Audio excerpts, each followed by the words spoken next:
Atenção, Minas Gerais, notícia urgente, publicado o edital do processo seletivo da MGS, Minas Gerais Administração e Serviços, com remuneração até R$11 mil. Na aula de hoje tem resolução de questões de informática, português e raciocínio lógico da banca IBFC, que é a organizadora do certame. A partir de agora, é sangue no zóio, pão de queijo na veia, que eu sou mineiro, vem comigo arrebentar no processo seletivo MGS.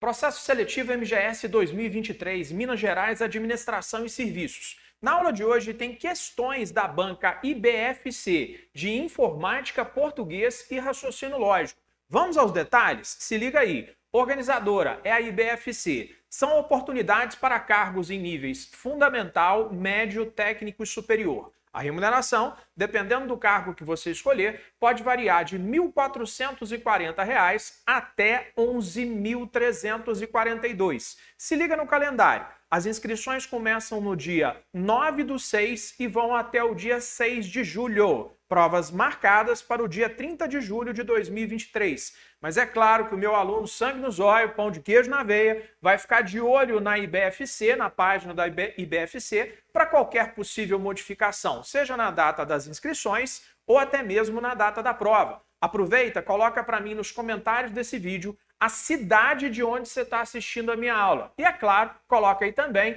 eu vou passar. Afinal de contas, palavra tem poder. Se liga aqui nas matérias que você vai ter que estudar. Se você for fazer para ensino fundamental, português, matemática e conhecimentos gerais. Aqui o número de questões de cada uma dessas provas. Nível médio, português, raciocínio lógico e informática. Número de questões ao lado. Monitor educacional e ensino técnico. Português, raciocínio lógico, informática e conhecimentos específicos. E para cargos em nível superior, língua portuguesa, raciocínio lógico e conhecimentos específicos. Aproveito para te convidar para entrar no nosso site www.paulofrancaconcursos.com.br. Lá você vai encontrar o combo de questões MGS. São 190 questões da banca IBFC das disciplinas de informática, português e raciocínio lógico. Valor promocional de lançamento de R$ 160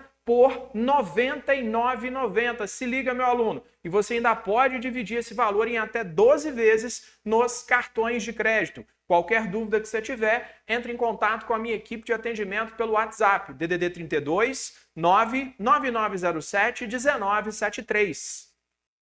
Agora que você já entendeu os principais aspectos desse processo seletivo quanto ao edital, nós vamos resolver questões das disciplinas de informática, português e raciocínio lógico. Assim você já se liga nas características da banca IBFC. E se você estiver gostando desse vídeo, não esquece, dá o joinha, faça a inscrição no nosso canal e ative o sininho de notificações. Assim, sempre que a equipe do Tio Paulo postar um conteúdo novinho, você recebe aí uma notificação fresquinha. Vamos para as questões? Nem respira, vem comigo!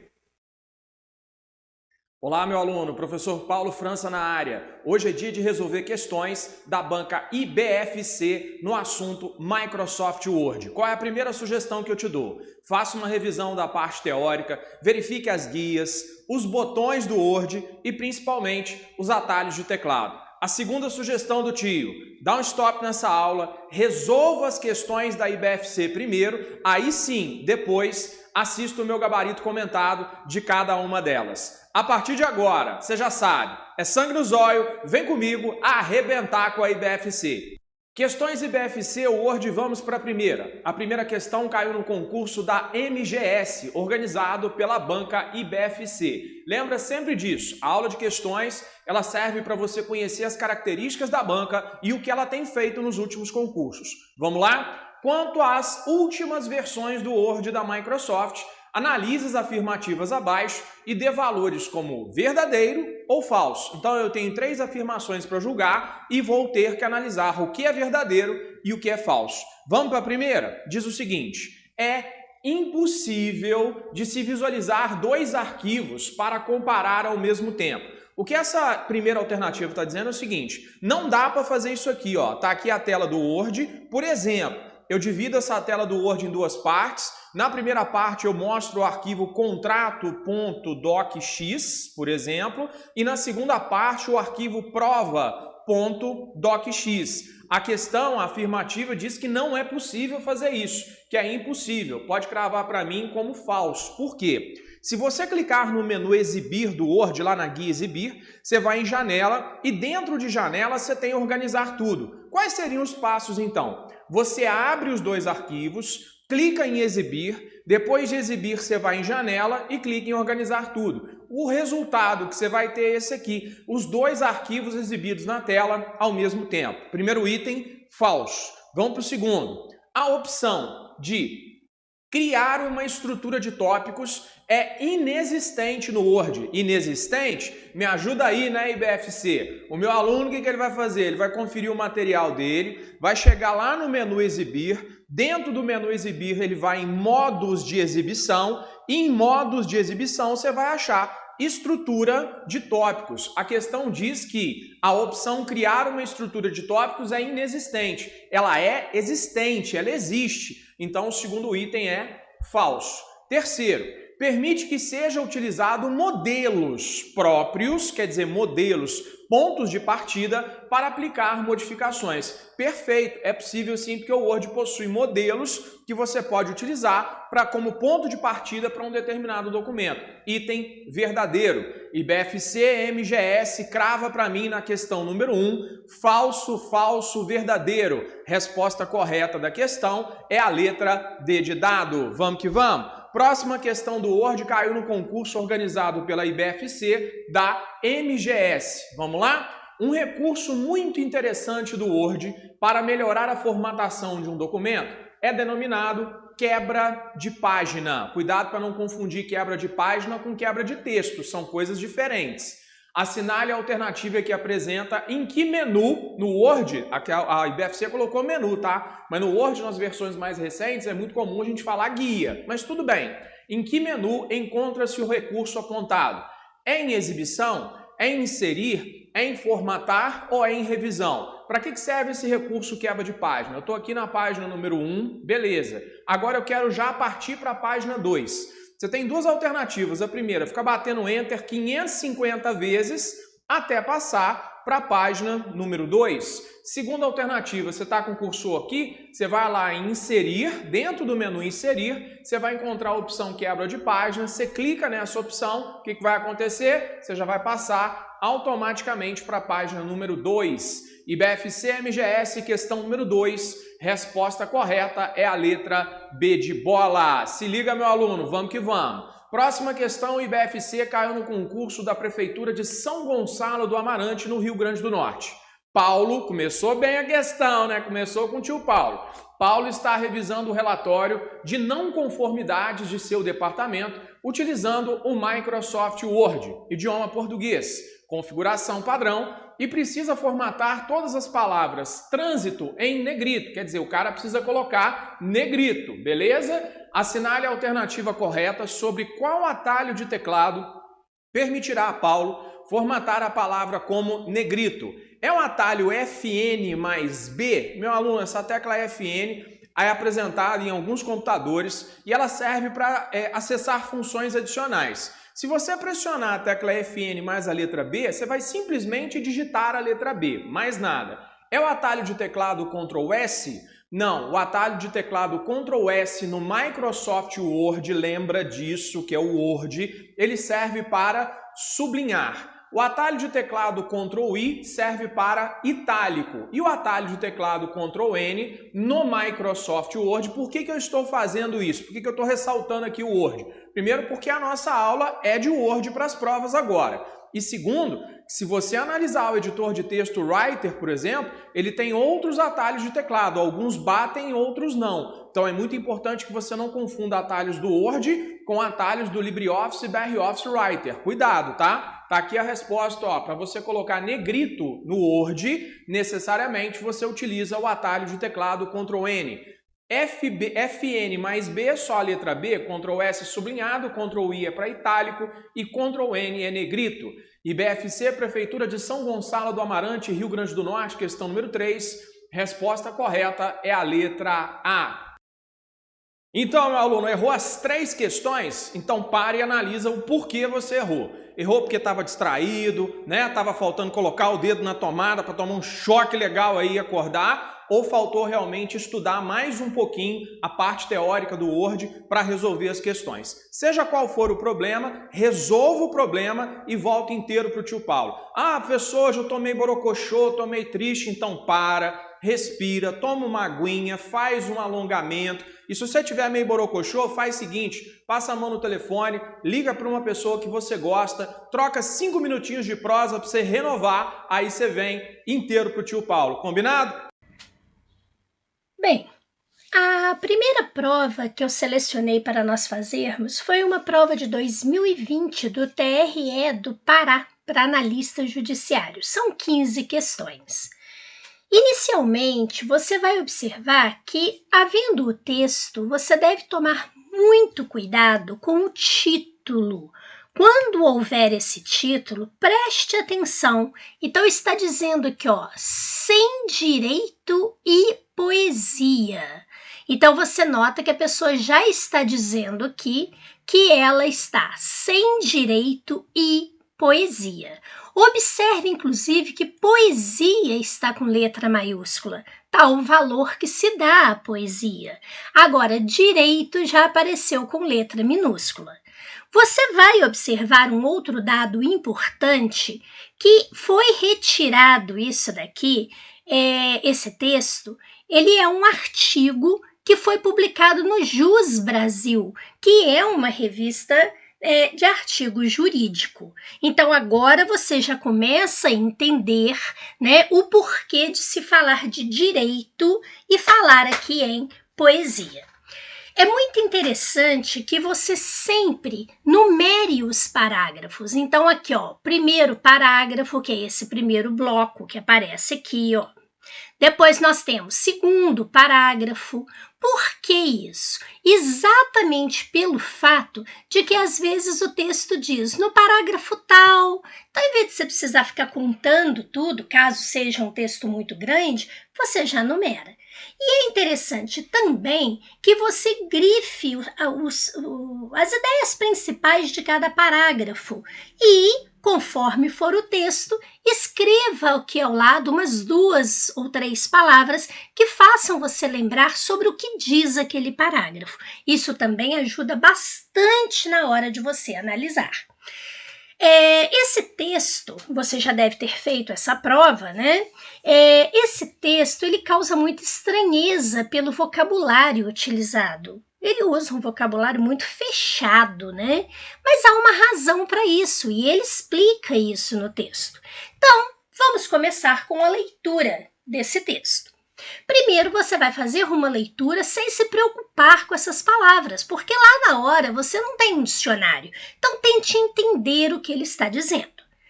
Eis-me aqui, iniludível, incipiente na arte da escrita, desfraldo sentimentos, vestindo-os com as palavras que lhes atribuem significado.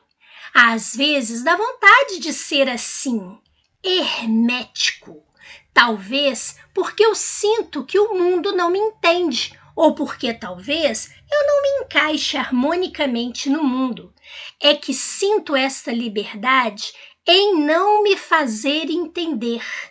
É que talvez a vida seja mesmo um mal entendido. Então, olha como que ele brinca aqui com o termo entender, tá? O mundo não entende ele, né? E ele não se encaixa harmonicamente no mundo, por isso ele sente esta liberdade em não se fazer entender. Então, você já começa a entender aqui a escolha por esse vocabulário. Portanto, despiciendo as opiniões e me faço prolixo, suasório para o intento de escrever em uma linguagem indecifrável ao homem comum. Meu vocabulário, quando quero, é um quarto cerrado e nele me tranco e as palavras devem ser um instrumento para comunicar-se e que isto é fazer-se entender. Dizem, né, isso. Aí ele continua.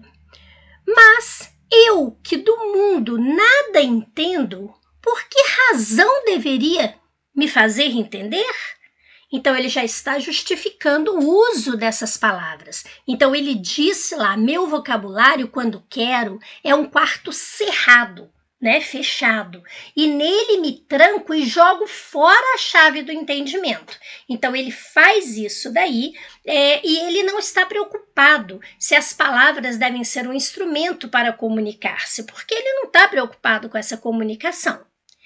Em seguida ele diz, sinto o decesso aproximar-se pelo esvair-se do fluido vital, e sem tempo para o recreio desejado, com os ombros arcados pelos compromissos assumidos, tenho, no plenilúnio, um desejo inacessível de que haja vida no satélite natural. Talvez, após o decesso, eu possa lá estabelecer morada. E, vivendo em uma sociedade singular, haja o recreio em espírito.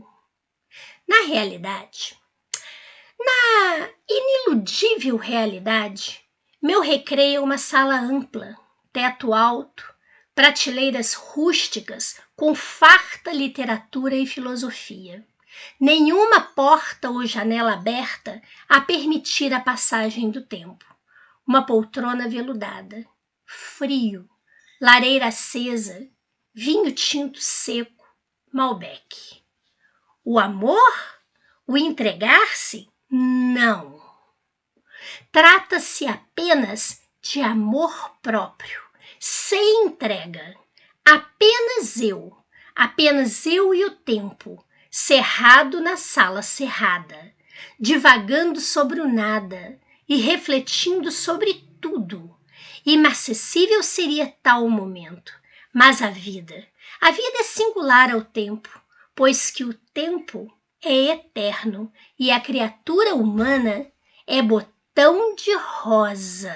A criatura humana é botão de rosa, matéria orgânica falível na passagem do eterno. Sigo, soerguendo-me, sobrevivo. Então você percebe que é um texto, como ele mesmo disse que ele se propôs fazer, um texto fechado, né? Mas você consegue entender a ideia geral do texto. A princípio, é o que você pode fazer, já que o vocabulário é tão complexo. Bem, nós temos a primeira questão que diz o seguinte: de acordo com o texto, então atenção, tem que ser de acordo com o texto. Assinale a alternativa correta. Então, na letra A diz assim: o autor está perdido em seus pensamentos, reflete sobre tudo e o nada.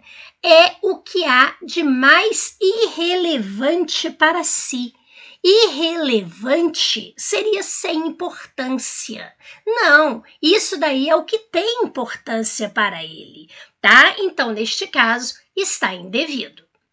Letra B diz assim: o autor tem vontade de ser hermético, quer dizer, fechado, porque sente que o mundo não o despercebe, quer dizer, não o nota, não o dá atenção, ou não se encaixa na sociedade. Então você vai observar o seguinte: ele é hermético, ele é fechado, tá? Você observa aqui que diz o seguinte: não é uma questão, por exemplo, de amor que nós temos aqui. Na letra C já diz assim: o autor planeja morar em outro endereço, estabelecer morada em uma sociedade singular, quando puder dispor de mais tempo livre no trabalho. Na verdade, não é em outro endereço. Quando ele fala lá do plenilúnio, né, quer dizer, da luz plena, ou seja, a lua cheia, ele está falando em morar lá na lua. Isso depois da morte dele. Então não é outro endereço, é a compreensão do texto, né? Embora eu concorde com você que é um texto muito fechado. Na letra D diz assim: o autor expõe de forma erudita, quer dizer, essa forma culta, muito fechada que aparece aí, né? E proposital, atenção, é uma forma proposital, sua insatisfação ante a realidade de compromissos, a ausência de tempo livre e a brevidade da vida. Mas, Zezé, como que eu vou saber que é diante da realidade de compromissos, ausência de tempo e brevidade da vida? Você vai observar que aqui, nesse parágrafo, ele diz assim: sinto o decesso aproximar-se pelo esvair do fluido vital e sem tempo para o recreio desejado, ou seja, para o descanso, né? Com os ombros arcados, quer dizer, arqueados, pelos compromissos assumidos. Então está aqui quando ele fala do compromisso assumido, e aqui embaixo no último parágrafo ele fala: e a criatura humana é um botão de rosa, matéria orgânica falível na passagem do tempo. Quer dizer, a vida é muito breve, né? É isso que ele está dizendo. Então, neste caso, é verdade que o autor expõe em forma erudita? Sim, e por isso a nossa dificuldade de entender. Proposital? Sim, ele diz que ele não faz questão de se fazer entender, porque as pessoas também não entendem. E ele mostra sua insatisfação ante a realidade? Sim, que realidade? De muitos compromissos, de ausência de tempo livre e quanto à brevidade da vida. Resposta letra D, de dado. Em seguida, questão número 2, já diz o seguinte: analise as regras para o uso de reticências, né? Então, reticências, aqueles 3 pontinhos, um ao lado do outro, como aparece aqui, ó. Sigo, soerguendo-me, sobrevivo. E assinale a alternativa que apresenta corretamente a norma utilizada no enunciado a seguir. Então, atenção, uma dica importante para você. A banca IBFC, ora pede correta, ora pede incorreta, então não deixe de destacar, às vezes até de escrever aqui ao lado, que se você está procurando correta ou incorreta. Então, aqui quer saber o seguinte: por que essas reticências foram usadas? Então, vamos lembrar um pouquinho?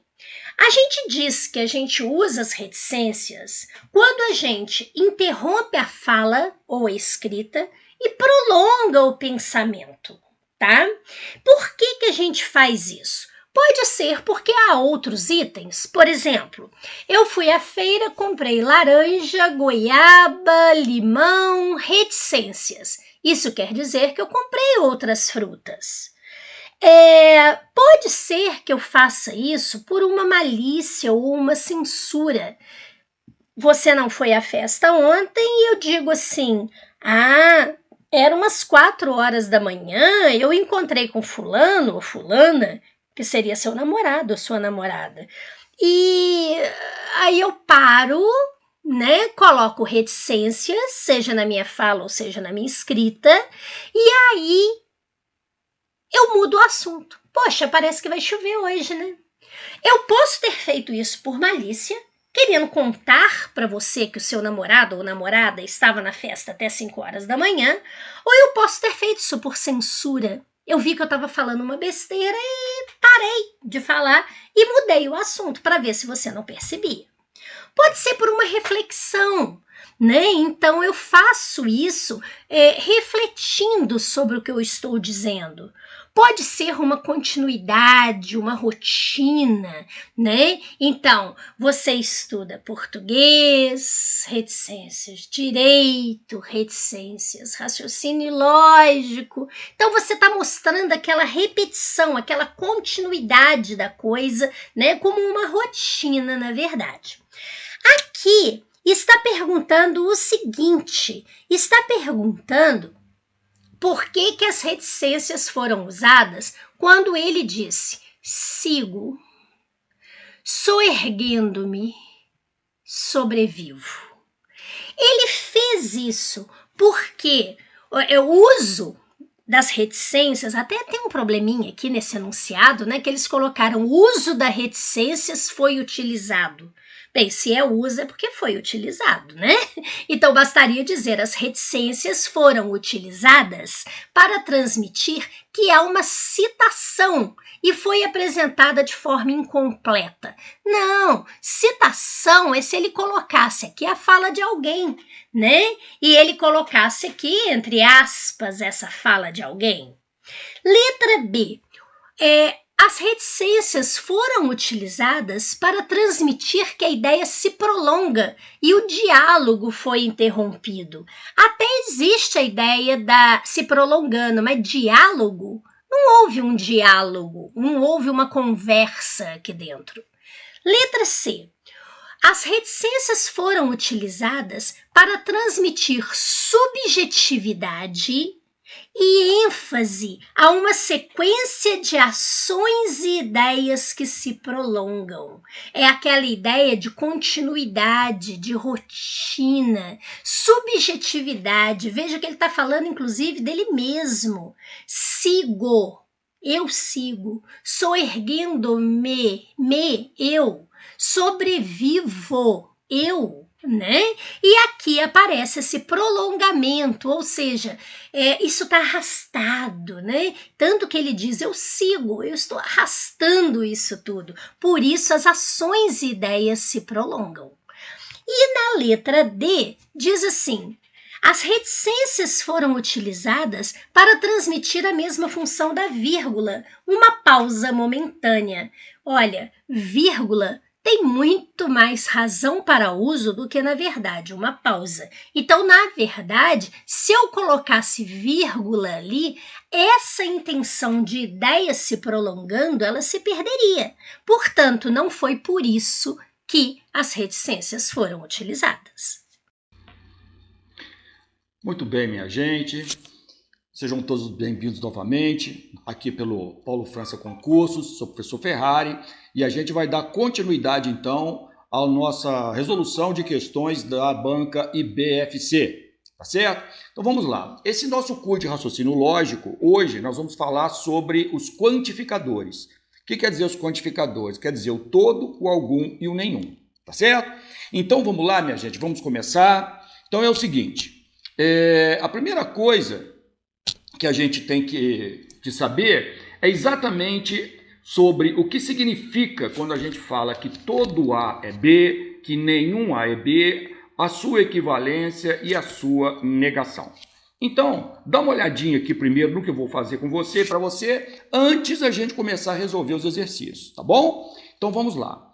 Quando você está aqui, por exemplo, ó, todo A é B. O que significa isso, que todo A é B? Significa o seguinte, vê se você concorda. Ó, se aqui eu tenho, veja bem, ó, se aqui eu tenho o conjunto B, e eu falo para você que todo A é B, isso quer dizer que o conjunto A tem que estar dentro do conjunto B, você concorda? Então, o conjunto A tem que estar aqui, olha só. Então, quando você olha esse diagrama aqui, você está vendo que todo A é B. Perfeito? Todo mundo comigo? Então, tá ótimo.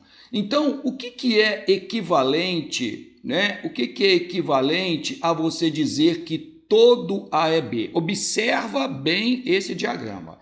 Dizer que todo A é B, você está vendo aqui que todo o conjunto A está contido no conjunto B. Então, se eu falar que um elemento pertence ao conjunto A, então obrigatoriamente ele pertence ao conjunto B, você concorda? Se eu falar que ele está em A, necessariamente ele vai estar em B. Então, dizer que todo A é B é o mesmo que eu dizer para você que se A ou se é A, se for A, não importa, então é B. Não é verdade? Olha lá, se for A ou se é A, então é B. Por isso que a equivalência do todo pode ser o se então, tá? A condicional. E como é que eu faço para negar o todo? Muito cuidado, que muitos acham ainda que quando você vai negar o todo, a negação do todo é o nenhum. E não é. tá certo? Se eu virar e falar assim, veja bem, eu vou chegar e vou falar assim, todas as pessoas gostam de jiló, tá certo? Eu vou virar e vou falar isso aqui, todas as pessoas gostam de jiló. Se eu estou falando com você que gosta de jiló, até aí tudo bem, não é verdade? Então eu estou certo. Agora, se por acaso eu estiver falando com pelo menos um de vocês que não gosta de jiló, você concorda que você vai chegar e falar assim, opa, isso é mentira. Mentira por quê? Porque eu não gosto, tá certo? Então, a partir do momento que eu já tenho um elemento que não satisfaz mais aquela condição, significa que eu não posso mais afirmar que todos eles satisfazem. Basta eu encontrar pelo menos um que não satisfaça. Por isso que negar o todo, a negação do todo, não é o nenhum, tá certo? Negar o todo basta que eu encontre pelo menos um. Então, veja bem, ó, se eu falar que todo A é B é mentira, por que é mentira? Porque eu encontrei algum A, olha lá, ó, eu encontrei algum A que não é B, tá certo? Algum A que não é B. É isso aí. Então, a negação do todo é o algum, perfeito? Então, vamos lá, ó. Então, a negação, para negar o todo, basta que eu encontre um elemento, ou pelo menos um elemento, já é o suficiente, que não satisfaça mais aquela condição. Lembra do jiló? Né? Então, veja bem, todos vocês que estão me assistindo agora gostam de jiló, né? Então, se você gosta, então para você está tudo bem. O que eu falei até agora faz um pouco de sentido. Agora, a partir do momento que eu estou falando para você que não gosta, você está dizendo, opa, isso que você está dizendo é mentira. Por quê? Porque eu não gosto. Não é isso? Ou seja, basta um só, ou pelo menos um dizer que não gosta para que eu não possa mais afirmar que todos gostam. Tudo bem, gente? Não há necessidade que ninguém goste de jiló, tá? Basta um, perfeito? Por isso que a negação do todo é o algum, tá? Agora, vamos fazer a mesma coisa para o nenhum. Como é que ficaria dentro de um diagrama a representação do nenhum? Vamos ver, então, como é que a gente poderia mostrar a representação do nenhum. Olha só, se eu tenho aqui o meu conjunto A, e se eu falo para você que nenhum A é B, significa que o meu conjunto B está aqui. Você concorda comigo? Olha aqui, ó, o meu conjunto B está aqui, não é? Então, eu tenho que nenhum A é B, olha só. Bom, então, obviamente, se nenhum A é B, né, nós estamos falando agora do nenhum, se nenhum A é B, então nenhum B também vai ser A. Tranquilo? Isso é lógico, né? Que, ó, se nenhum par é ímpar, então nenhum ímpar é par. Tá claro? Se nenhuma vogal é consoante, então nenhuma consoante é vogal. Perfeito? Muito bem. Agora, como é que eu faço? Como é que eu faço para negar o nenhum? Né? Agora, vamos fazer o contrário? Eu vou chegar, vou afirmar para você que está me assistindo aqui agora. Nenhum de vocês que estão me assistindo gostam de jiló. Olha bem, se você não gosta, agora é o contrário, né? Se você não gosta, então para você está tudo bem, isso até que faz um pouco de sentido. Agora, se você gosta de jiló, quando eu falei que nenhum de vocês gosta de jiló, você deve levantar a mão e falar, opa, peraí, tá errado, por quê? Porque eu gosto. Então, eu encontrei alguém ou algum elemento que satisfaça aquela condição. Então, a negação, né? Vamos colocar aqui embaixo, ó, a negação de nenhum A é B é algum A, olha lá, ó, algum A, tá certo? É B, perfeito? Então, se eu digo que nenhum é, então, para negar isso, basta encontrar algum que seja, algum A é B. Tudo bem, então? Viram? Então, a negação do todo não é o nenhum, nunca. Nas provas, normalmente, quando aparece alguma questãozinha envolvendo a negação do todo, numa das opções é quase certo que aparece o nenhum. Perfeito? Porque muita gente ainda acha, né? Ainda tem isso na cabeça que para você negar o todo tem que ser o nenhum. E, na verdade, logicamente falando, isso não acontece. Tudo bem então, minha gente? Beleza? Até aqui? Tranquilo? Então, só fazendo essa recordaçãozinha com você, vamos começar agora a resolver aí algumas questões. Perfeito? Então, vamos lá. Vamos passar aí para a nossa primeira questão. A primeira questão, a nossa primeira questão é essa que está aqui, ó. Vamos colocar aqui, pronto. A nossa primeira questão é essa aqui, ó. Considere a proposição. Todo pesquisador é estudioso. Assinale a alternativa que não apresenta uma negação. Tá certo? Não é negação. Tá querendo? Ele não está pedindo a negação. Ao contrário. Ele está pedindo a você que você marque aqui uma das alternativas que não representa a negação. Então vamos negar primeiro, para depois a gente começar a comparar. Então vem cá, ó, vem comigo aqui, ó. Vamos negar. Acabamos de ver isso, né? Lá naquela teoriazinha rápida que a gente comentou, né? Se você quer recordar, pare o vídeo, volta lá um pouquinho, tá? Então vem aqui, ó. Todo pesquisador é estudioso. Nega. Não, todo pesquisador é estudioso. Mentira. Por quê? Porque eu conheço um cara que é pesquisador e não é. Então eu conheço algum pesquisador, ó, algum pesquisador, olha aqui, ó, algum pesquisador, tá vendo? Algum pesquisador não é estudioso. Não é estudioso. Perfeito? Então tá aqui, ó, não é estudioso. Isso aqui é a negação. Agora, pode acontecer de trocar esse algum aqui, ó, por algumas expressões que querem dizer a mesma coisa. Por exemplo, algum, pelo menos um, existe um, essa coisa toda. Ou existe, como você quiser. Existe algum, igual aparece aqui, tá? Tudo que dê a ideia de algum. Tudo bem, minha gente? Tranquilo? Vamos analisar então, ó. Ele está querendo uma que não nega isso, né? Ele fala assim, ó, existe algum pesquisador que não é estudioso. Realmente, é a negação correta. Ele substituiu algum por existe algum, está no mesmo. Então a letra A não, porque a letra A nega sim essa. A letra B, algum pesquisador não é estudioso, que é exatamente isso que a gente escreveu. Então também não, porque a letra B também é uma negação dessa proposição. Letra C, pelo menos um pesquisador não é estudioso. Não, também nega, porque pelo menos um é o mesmo que algum, não é verdade? Depois, letra D, existe pesquisador que não é estudioso. O existe também significa o quê? Que algum. Então existe, né? Então, a partir do momento que você fala que existe, quer dizer que tem pelo menos um, tá? Então também nega que o existe também pode ser substituído pelo algum. E aqui, o que eu falei com vocês aquela hora lá em cima, naquela parte teórica, que quando aparece a negação do todo, normalmente eles colocam nenhum, ó. Nenhum pesquisador é estudioso. Tá vendo? O nenhum não nega o todo. Então, essa frase da letra E, essa proposição aqui da letra E, ela não nega essa proposição do enunciado de todo pesquisador é estudioso. Perfeito? Tudo bem? Então, vamos lá. Então, aqui seria a resposta letra E. Tudo bem, minha gente? Tranquilo? Então, a negação do todo não é o nenhum. Tá certo? A negação do todo é, algum não é. A negação do nenhum é, algum é. Perfeito? Tranquilo? Muito bem.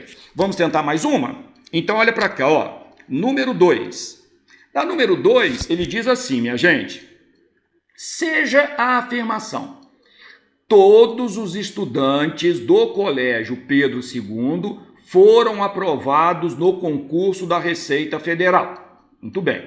Então, a negação dessa afirmação corresponde a... Minha gente, ele está querendo negar que o todos, não é verdade? Ou todo, como você quiser. Todos, aqui está no plural. Então, todos os estudantes, está no plural, a gente vai negar no plural, tá? Todos os estudantes do Colégio Pedro II foram aprovados no concurso da Receita Federal. A negação vai ser, vamos lá? Ó, a negação vai ser. Então, se eu falei que todos os estudantes foram aprovados, e isso é mentira, isso quer dizer o quê? Que algum estudante, ou alguns estudantes, ó, alguns estudantes, eu vou escrever o alguns, tá, gente? Só porque está no plural aqui também, mas o alguns já era suficiente. Alguns estudantes do colégio, né? Do colégio Pedro II, do Colégio Pedro II, não foram, olha lá, não foram aprovados no concurso, né? No concurso, olha lá, da Receita Federal. Perfeito? Então, ó, todos eles foram aprovados. Mentira. Mentira por quê? Porque alguns não foram, alguns estudantes. Então, aqui ele substituiu alguns por existem. Tá vendo só? Então, no lugar do alguns tem o existem. Tanto faz, tá? Então, vamos nessa? Vamos ver? Nesse número 2, perdão, você pode reparar que a letra B satisfaz perfeitamente a nossa negação. Olha, existem, ou alguns, estudantes do Colégio Pedro II não foram aprovados no concurso da Receita Federal. Tá certo? Então tá aí, existem estudantes que não foram aprovados no concurso da Receita Federal. Tudo bem, minha gente? Beleza? Então, mais uma vez, a negação do todo, né? Apareceu aí pra gente a negação do todo. E a negação do todo não é o nenhum, é o algum, tá certo? Algum não é. Então, por isso que algum estudante não foi aprovado. Perfeito? Muito bem, minha gente. Gostou das dicas? Quer ser nosso aluno para o processo seletivo MGS? Acesse o nosso site www.paulofrancaconcursos.com.br. Lá você vai encontrar o super combo em questões IBFC para o processo seletivo MGS. Se você tiver alguma dúvida, entre em contato com o WhatsApp da aprovação, DDD 32 99907 1973. Então, meu aluno, a hora é essa, o momento é já. Edital publicado, inscrições definidas, provas marcadas. É hora de você pular na frente e conquistar a tão sonhada vaga no processo seletivo MGS. Um abraço, fiquem com Deus e até a sua aprovação.